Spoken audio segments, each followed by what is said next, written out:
ఓం శ్రీ ఆంజనేయాయ నమః. అందరికీ నమస్కారం. ఇవాళ వీడియోలో దీపారాధనను రోజు చాలామంది ఇంట్లో చేస్తూ ఉంటారు. అయితే కొంతమంది రాహుకాలంలో ప్రత్యేకంగా దీపారాధన చేస్తూ ఉంటారు.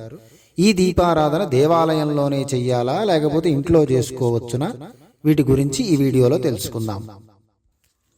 మంగళవారం రాహుకి ప్రీతి అని రాహుకాలంలో మంగళవారం నాడు దీపారాధన చేస్తారు. ఈ దీపారాధనని నిమ్మకాయ చిప్పల్లో దీపారాధన చేస్తూ ఉంటారు. అయితే రాహుకాల దీపారాధన ప్రతిరోజు చేయటం శ్రేయస్కరమే. దీపారాధన చేసే కాలంలో దుర్గా అష్టోత్తరాన్ని పఠిస్తూ చేయటం అనేది ఇంకా చాలా ఉత్తమమైందని శాస్త్రం వచనం.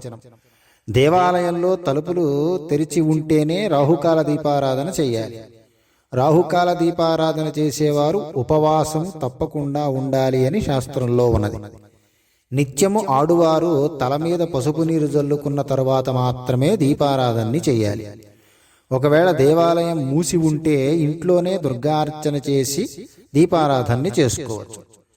పరిశుభ్రమైనటువంటి నియమాలు పాటిస్తే ఇల్లు కూడా దేవాలయంలాగే ఉంటుంది. కాబట్టి దుర్గా పూజ లేని దీపారాధన లేని దుర్గా పూజ వృధానే. సర్వే జనాః సుఖినో భవంతు.